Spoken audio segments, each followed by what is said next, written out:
I appreciate Anthony Edwards. He seems to be a really good teammate.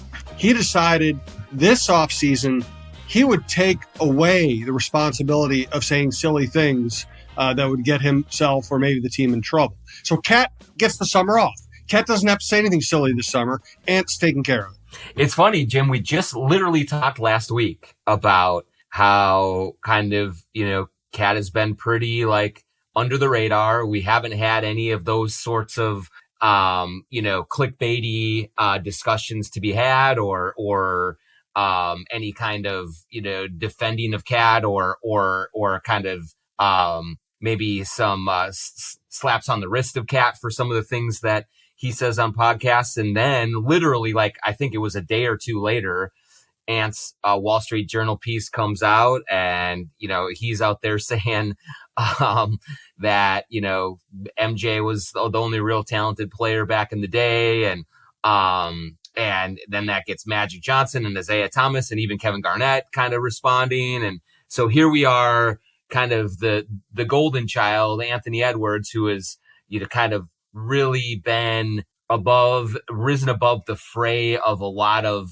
kind of the petty stuff that Cat seems to kind of get directed his way.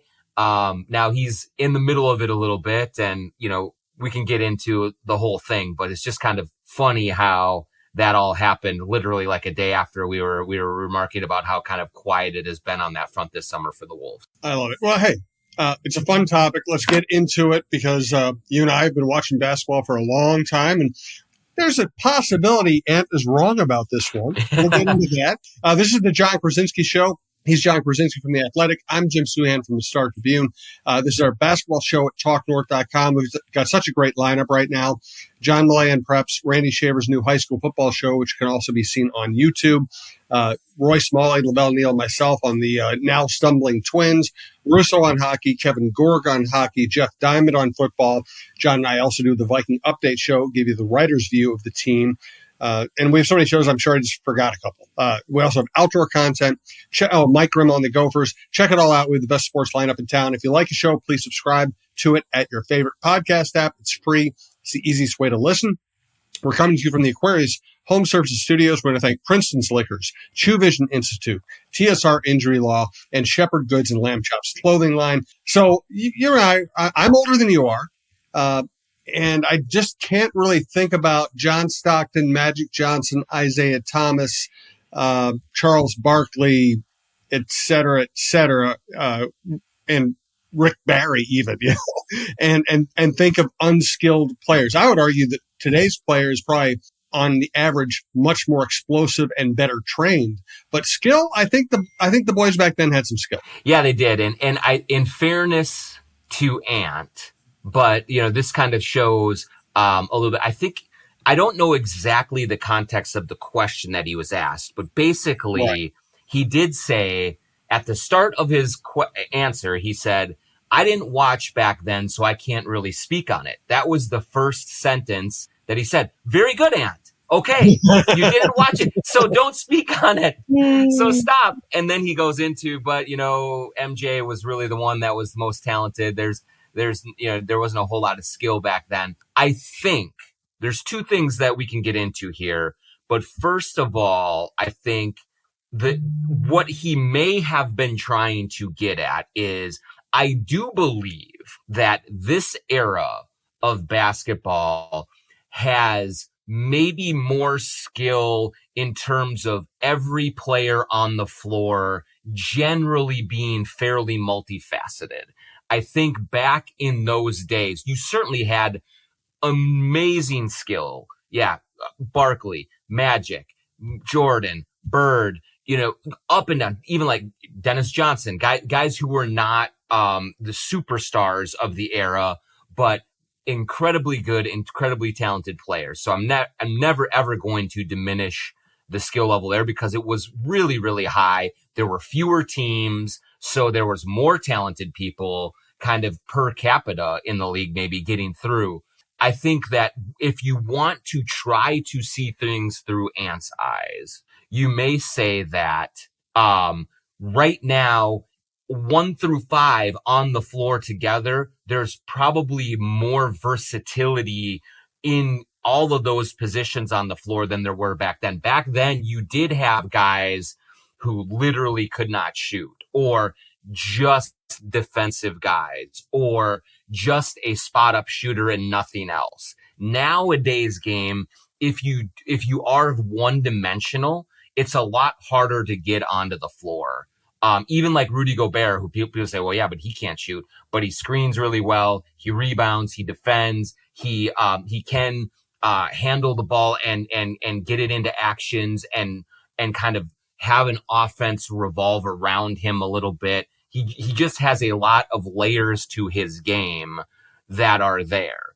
And he's even uniquely kind of, maybe a little bit closer to the limited talent skill wise, at least offensively, than most of the other, there are very few guys nowadays where if the ball swings to them on the baseline in the corner, they can't knock down a corner three. Like that's just what this game has become. So there's a little bit that way, but certainly any kind of a statement that says MJ was the only one that was really skilled back then is obviously very and a very uneducated opinion and incredibly wrong. And he should have just stopped at the first sentence and said, look, I can't speak on it because I didn't watch it. Well, now that we're into it, it's more than just a funny thing we can talk about. Let's give him this. Back then, I would say that today's players, men and women, the ability and the willingness to shoot 25-footers. Yeah. And not wide. And here's the thing. I mean, today's basketball player takes and makes shots that would have gotten them benched if they even thought about it back in the day. Yep. And what we've seen is when they first put in the 3-point line in the NBA, it was a desperation. It was there. So if you were down 20 with 8 minutes left, you could jack up a few desperation threes, maybe hit a couple and make it a closer game. It was not a part of anybody's offense. It was a desperation ploy. Now you see people shooting sidestep or step back or contested 3-pointers and making them with ease. That is where we can actually give Ant some credit here. The pure shooting of the average NBA player is so much better than it used to be, in part because they didn't even try those shots back. Yeah, I mean, I'll just even take it back to when I first started covering the league 20 years ago now. It's crazy to say, but I came in to the league essentially as a full-time beat writer with the Indiana Pacers. And you still had back then, that was an era of, look, Mark Jackson, very, very skilled, but not a shooter. Dale Davis, Antonio Davis, like you had these big, bulky, brawling dudes who were there for toughness, who certainly were skilled. They were talented. They were athletic. They had a lot of things going for them, but they had very real limitations offensively that are not prevalent today, in today's game. You had, guys who played very prominent roles on their teams that really were not, and multiple guys on the floor at the same time that were not going to be stretching the floor, that were not going to be spacing it. The game was much more about physicality, about scoring near the basket, low post, and that sort of thing. Again, a low post guy, which has completely disappeared from the game now, but that's a big skill set, a huge skill set that KG had, that so many other people had. But nowadays what you're seeing even like for Oklahoma City, Josh Giddey is incredibly skilled, but because he could not shoot, you could easily play him off the floor, or you could ignore him in the playoffs. And that's why Oklahoma City moved on from a very promising young prospect. But that limitation put a ceiling on his ability to help them deeper into the playoffs. And so I think that the shooting skill, for sure, as you were saying, Jim, the shooting skill is much higher across the board. I mean, you still had back in the day, you had Reggie Miller, you had Larry Bird, you had, great shooters, Dale Ellis and all those guys.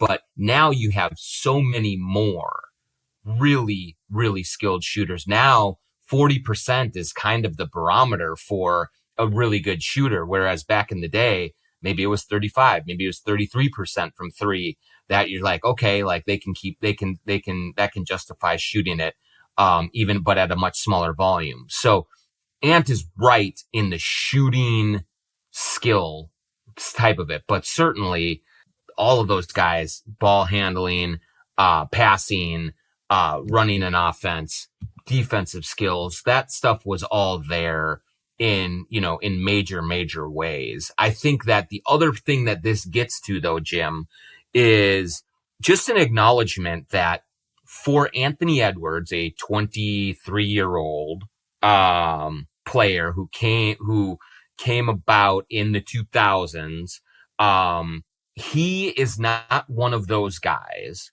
that is a student or a historian of the game. He very much works on his craft incredibly hard. He watches film of the people he's playing against, of the people that he admires in the modern game, tries to learn from them. He does all of that homework. I'm not saying that at all, but there are players in the league who look back and want to kind of study the game, what came before them, how did it evolve, like who was great, who wasn't, and really want to soak that up. Anthony Edwards just isn't that guy. He's not. And he kind of alluded to that at the start of that statement. He was not a guy who was going to go back and watch Stockton Malone pick and rolls. Like that's never been part of his interest. That's never been how he operated. And so, for him to make a blanket statement like that was irresponsible, of course, or silly, I would say. Like, let's not make it more than it is. It was just silly for him to say that stuff. But I think people react to him very strongly, A, because he's a high profile player, but B, kind of expecting him to have a better understanding of the 80s and the early 90s long before he was even born. And some guys, I think, guys like Jalen Brunson, guys who kind of came up through it, certainly have a different level of understanding and respect for that. But Ant does not. He's never been kind of in that ilk of guy who is going to just go back and watch old grainy YouTube games of, the Bulls and Knicks in the late 80s and early 90s. Like that's just not his thing. And so, he's much more in the present. And so I think sort of us hyperventilating over it, and rather than just kind of just saying, kid, this is one of those, kids these days, kind of a statement, like you just swipe it aside and don't let it bother you. But there are plenty of guys who take exception to that because I think in part extending this conversation throughout the summer, Ant is ascending to a level of familiarity, stardom, all of those things that he is going to have every word sort of parsed much closer as he climbs up that ladder. And that's going to be something that he'll probably have to adjust to and figure out as he goes along. Well, my bar for being offended is way higher than Ant saying something like this. Yes. I will say this. Let me give you a little quiz here. I'm thinking of a Timberwolves player, important part of the organization, admired player, who would have no chance getting on the court today because he basically had zero skills.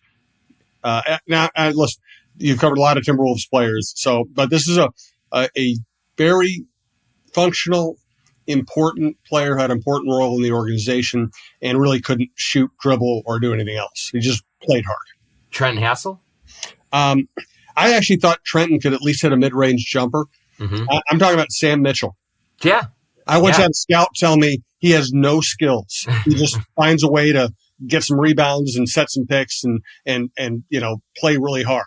Mm-hmm. Yeah, I mean, incredibly hard player. I think he was really smart because I think he found his own way to stay and last in the league as long as he did, both for the Wolves and the Pacers. Yeah.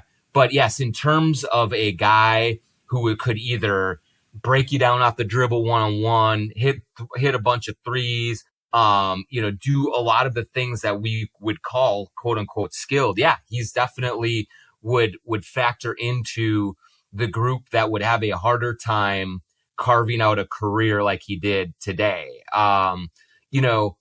That's absolutely a good point. I mean, the other end of this, which is unfortunate, is that Kevin Garnett then comes out and says, well, I don't think there's anyone in the league right now who could have played with us 20 years ago. And that's as equally absurd. Probably more absurd. Ant absolutely could play back then. LeBron could play back then. There's a million guys who could play back then, just like there are a million guys back then who, if they came up in this day and with this game and these rules, would tailor their game a little differently. Maybe Sam Mitchell would have done some different things from a development standpoint when, if he looked at it and said, this is what I have to do to get to that plane. This is how I can make my mark and be in the league. I have to be able to be a 37% 3-point shooter. I have to do this, I have to do that. Maybe he would have done that and adjusted it. But he didn't back then. Same as maybe, like Giannis could play back then. All these guys could play back then, but maybe, Steph Curry, maybe he has to be a little stronger. Maybe he has to figure out the mid-range a little bit more. All of these great players would have found a way to adapt either from this era going backward or that era going forward. A lot of people say, well, Michael Jordan never shot threes. Well, if he came up now, he would shoot threes all the time and hit 43% of them. Like, that's just how he was wired. So the one thing that is tiresome about all of this is there just seems to be in the NBA more conversation about either modern players dumping on older players or older players dumping on modern players, which is kind of probably more of it, the Charles Barkley cottage industry, that it just, it really does like boggle my mind. Like we certainly see it some in football and baseball, but nothing like it is in basketball. And as a fan, I would just get tired of it, frankly. Yeah, I agree. All right. And we've done enough on it. It was interesting. And I think we had a good conversation about it. Now we'll move on. We do want to let you know we're sponsored by Princeton's Liquors in Maple Grove. Bill Princeton and the Princeton family have been in this community slinging booze forever and ever. They are a community store. They have been invested around here forever. Princeton's Liquors in Maple Grove. Bill Princeton was connected to the Timberwolves and Lynx franchises back in the day when he wore the crunch suit in the summer of 2000, 2001.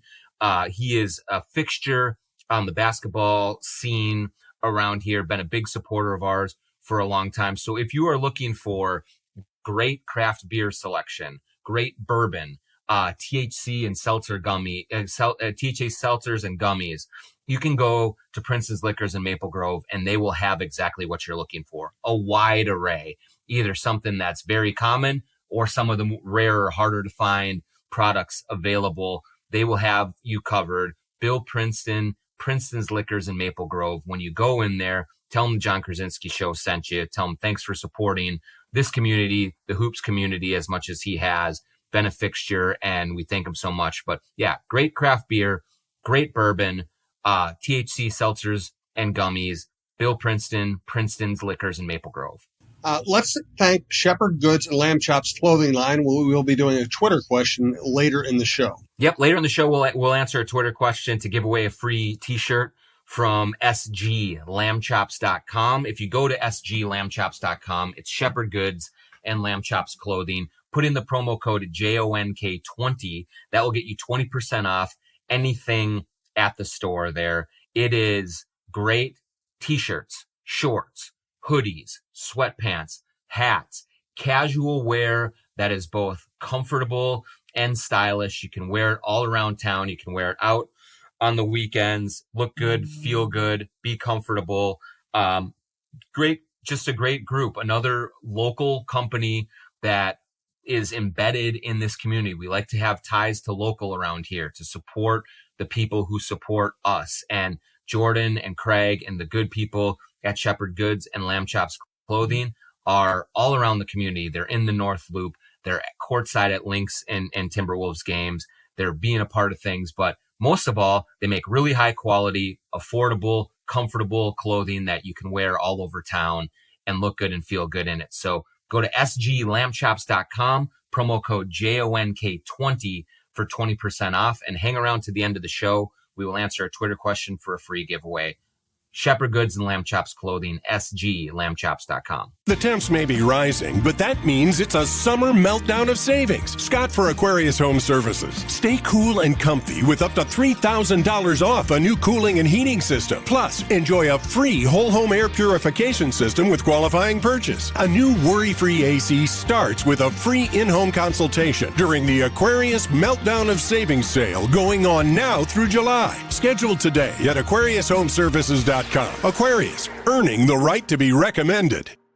Next topic will be, has the Timberwolves and Lynx as an organization ever been in a better spot than they are right now? But first, let you know, TSR Injury Law has been sponsoring this show for a long time. We got Steve Terry very well and some of his associates. They win a lot of cases. If you're ever injured, you want their help. Ethical, quick, successful help. I don't know if a better way to put it. They don't charge you unless they win your case, and they win a lot of cases. So if you're ever hurt, just remember this and memorize those billboards with Nas Reed on them. 612-TSR-TIME, 612-TSR-TIME. Now, John, tell me, how are you seeing things these days? I'm seeing things clearly, Jim. Crisply and clearly. Went into True Vision in Bloomington, True Vision Institute, and got LASIK surgery. I'm almost a month into it now, and it's just really life-changing. It's going to sound hyperbolic. It's going to sound weird. It is not. Everything is much more convenient. It's much easier nowadays after going to True Vision and having my LASIK surgery.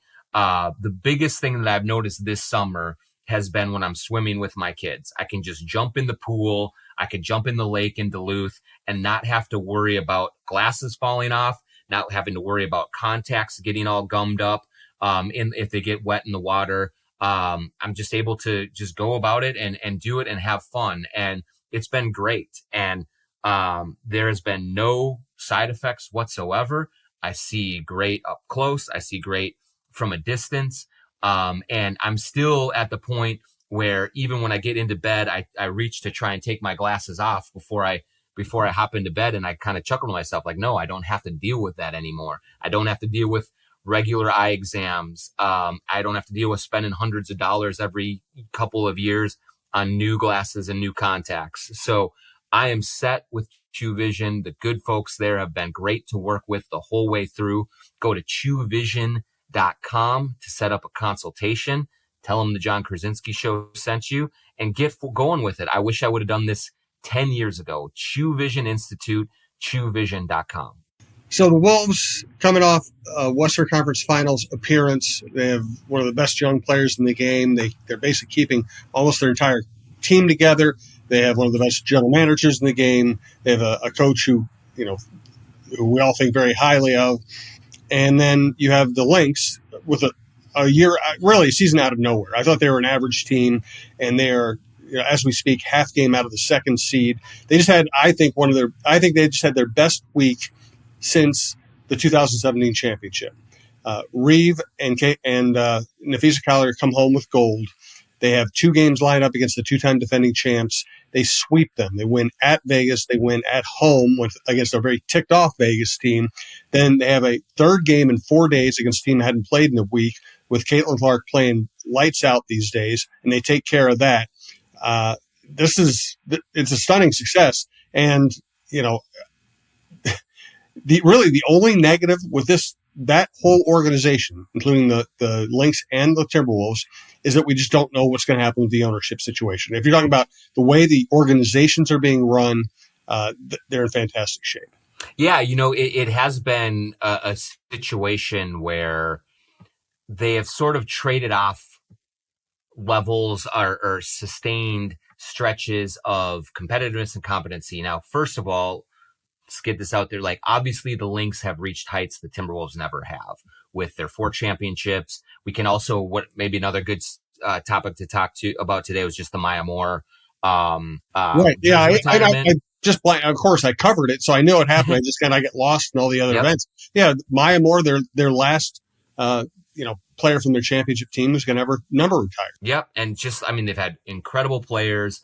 They've had incredible moments. So they have absolutely been higher than the Timberwolves ever. But generally speaking, when the Timberwolves have been good and relevant, the Lynx struggled early on. In the Lynx tenure, it was a real struggle for that organization to find footing before Cheryl Reeve arrived, before Lindsay Whalen and Simone Augustus and Maya Moore, and then they all kind of united together.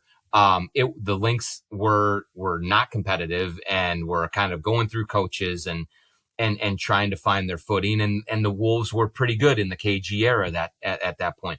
Then the Wolves go down, and the Lynx emerge as a dynasty, as the class organization of the league. And then since the Wolves' recent emergence, the Lynx have been good. They have been competitive. They've been factors. They have not like fallen off the face of the earth, but they have dipped down a little bit, comparatively speaking, to their championship.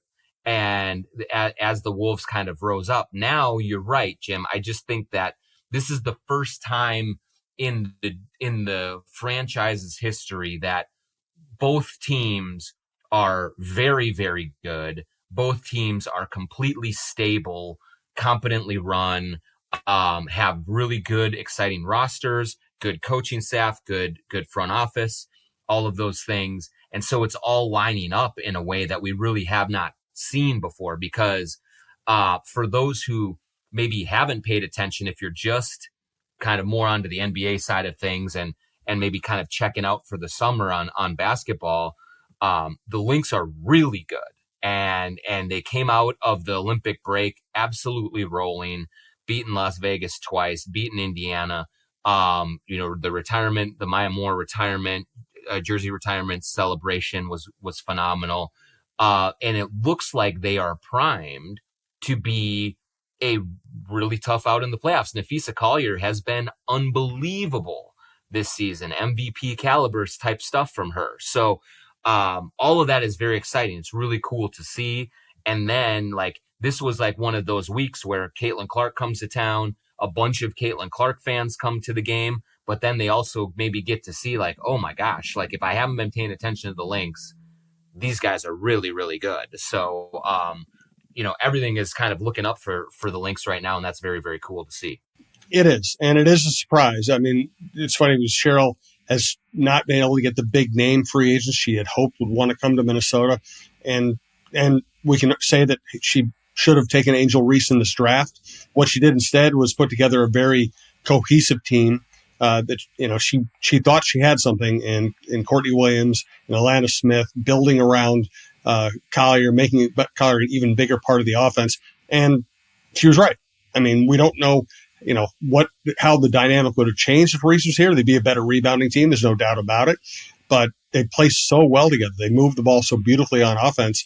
I mean, it's just not the right time to be second guessing personnel moves when they're overachieving at this level. Yeah, I mean, I will say this. When you draft Peely, and she's a big, so she's a front court player, and you draft her, and instead of the Angel Reese, you're gonna have that second guess. That's Angel Reese is having an unbelievable season. Yeah. Even if she was not going to play this exact same role for the Lynx that she is for Chicago, she would have been helpful, and that's fine. But I think that your larger point, which is what stands out to me the most in watching them play this year, is how beautiful the offense looks. I think that the way that they move the ball, the way that they shoot it, the way that they pass and cut and screen, is really fun to watch. And I know that they've been a really good offensive team in the past. But this time, this iteration, as talented as they are, certainly does not have, Hall of Famers all over the floor like they did for those championship teams. They, I think, rely a little bit more on chemistry, a little bit more on cohesion. They have really good players, but they are playing more. It feels like they are playing more connected as a team than I've really seen them play in a long time. And I love watching them play. And defensively too, they get after you. Like they are intense. They are in your face. They turn you over. They get going the other direction, and then they convert on the other end. But offensively, I mean, I've watched many games this year, and I just, there's been times where it's like, damn, that was really beautiful basketball. So it's all, I think Cheryl Reeves done a great job coaching this team. You're right. Like not a lot of huge names, but the way that she has them playing together, believing in each other, sharing, being unselfish, and then maximizing Nafisa Collier the way that they have and playing off of her, it's a really impressive job that Cheryl has done as coach and GM in making this team a real factor, even without the big splashes in free agency or the home run, draft pick that a lot of teams thrive on.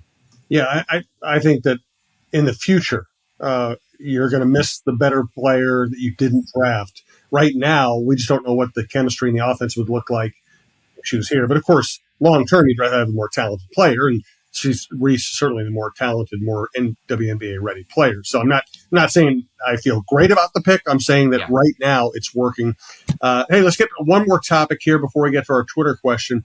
What are the Wolves doing right now? And did Tim Connolly say anything that caught your attention when he did his fair tour? Yeah, so he did a fair tour. We're recording this on, what's today? Wednesday? Today is Wednesday, I believe. Yeah, Wednesday. Yeah, we're recording this on Wednesday. Tim Connolly went out to the fair, did a tour with some, radio and TV folks out there on Tuesday. Right now, this week in general is blackout week. Like everyone is kind of staying away from the office, from the gym, kind of recharging the batteries. And then coming after Labor Day is when everyone's going to start reconvening again, getting ready for training camp. So it's a little quiet this week.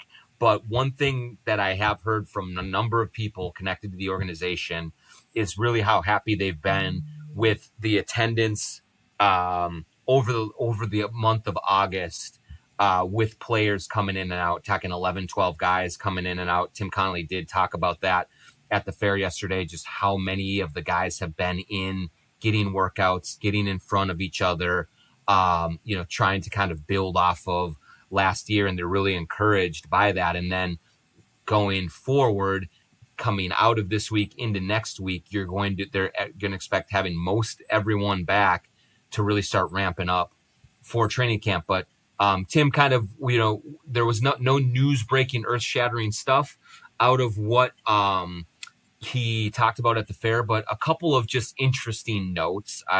He did say that Rudy Gobert's finger is going to be totally fine for training camp. Remember, there was a little bit of drama in the Olympics when he missed, he didn't play much in a game and said that he had surgery on his finger.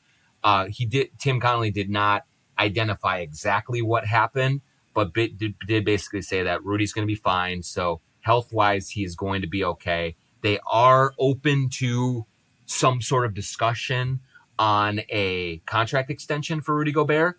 But there, as far as I know, there haven't been any real substantive talks about that yet. But Tim did say that he was planning on engaging with Rudy's agent, Buna Njai, and just seeing if there is any kind of common ground to reach about keeping Rudy here, for the long term. I think that everyone with the Timberwolves loves what Rudy has brought to this team.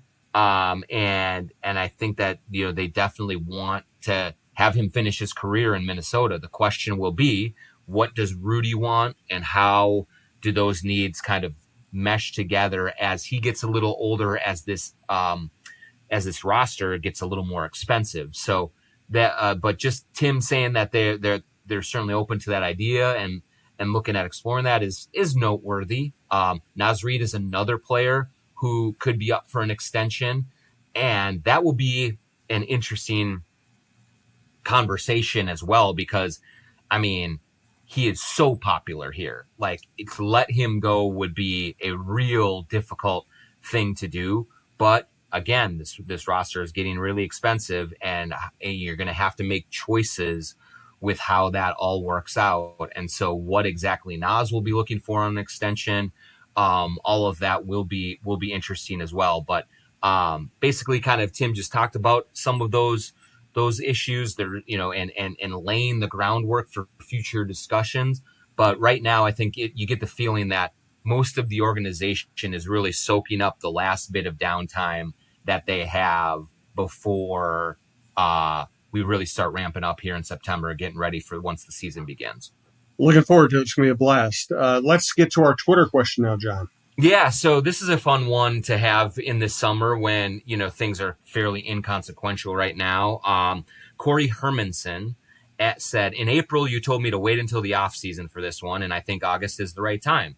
Can you tell the story behind he was going to draft him comment that related to Flip Saunders and Giannis? I don't think I've heard that nugget before.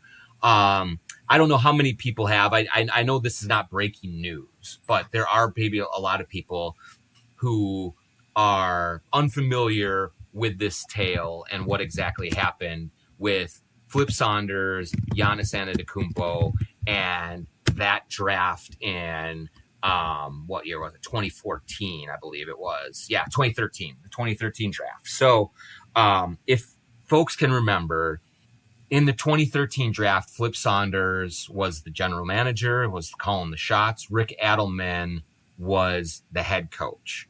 And Flip had the entire staff in the war room for the draft in 2013, as often was the case, as everyone does. And they were kind of looking at a few things. They were sort of in this limbo period because Flip had replaced David Kahn. And I think that there was some sort of inkling that maybe they were going to have to sort of tear this thing down, rebuild it, and get it back to get it back going in the direction that they wanted it to go. But they had Rick Adelman, who was the head coach at the time, and he was at the end of his coaching career, and believed that they had a team that could be at least competitive for the playoffs if they, if they just could add a little bit more talent to the roster they had that was ready to win right away. And so as the Timberwolves come on the clock with their pick in 2013, they see kind of how things had kind of transpired above them, and they were sitting, they kind of made a deal, and they were sitting at number 14 overall. They had missed out on Kelly Olynyk, who Flip really liked. I think he went 11th. And so Flip was at 14, and the Milwaukee Bucks were at 15. And at the time, there was this very raw, very unrefined guy named Giannis Antetokounmpo from Greece, who was drawing attention around that pick as a long-term project that could blossom into something pretty good, is what the thinking was at the time. He was very skinny. He had so much work to do on dribbling, shooting, a lot of the things, but he was also incredibly athletic. He had a great makeup about him. He was really intriguing to some teams as a long-term project.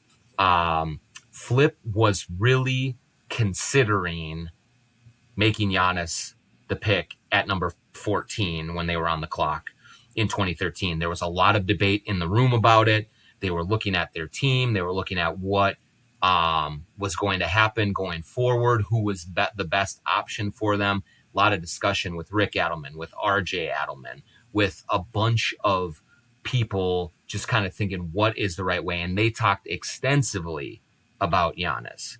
In the end, they ultimately decided that Giannis would not be ready to contribute early on in his career, year 1, year 2, and that they wanted someone with a proven NBA skill who could jump right in right away and help them.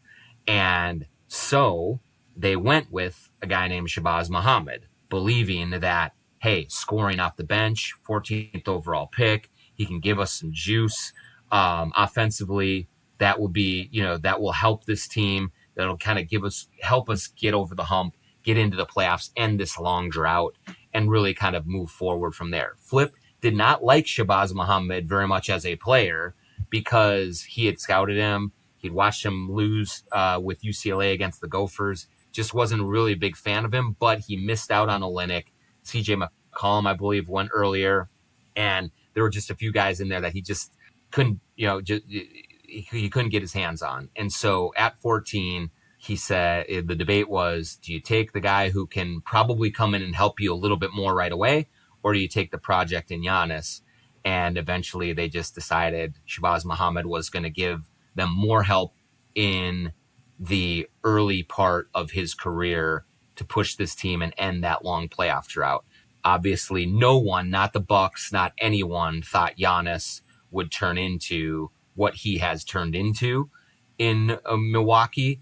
But certainly it is a pretty good what if on what happens with this franchise, because remember, Giannis was not very good those first 2 years, or didn't play a whole lot, and didn't make a huge impact. So they probably could have got Cat. They still could have bottomed out a little bit as Giannis was working his way up. And then maybe you have Towns and Giannis together. What does that look like? It's one of those that you just, and I talked to Flip about it in the years afterwards, and he's just like, I just couldn't pull the trigger. And he didn't blame Rick Adelman for it. He didn't say he was talked out of it, but he just was like, I just couldn't pull the trigger on it. I wasn't ready to fire that bullet. I didn't see this coming. No one saw it coming. And lo and behold, now the Bucks have a championship. Giannis is one of the 2 or 3 best players in the entire league. And they have a new arena. They have all those things that the Bucks needed at the time. And Shabazz Muhammad has been out of the league for quite a while now. Quite a story. I love old stuff like that. I love when there's nobody trying to keep you from saying it anymore. Great stuff. Great stuff from Jon. Thanks to all of our sponsors. Thanks to all of our listeners. Please check out the Viking Update Show. Plus, just go to talknorth.com. You're going to find a show you like, whether it's outdoors, sports, college sports, and in the local pro sports. We do appreciate. Oh, also, I forgot to mention, we do Don Mitchell's show now, which goes all kinds of different directions. Great interview show, so check that out as well. So thanks for listening to talknorth.com, and we'll talk to you next week.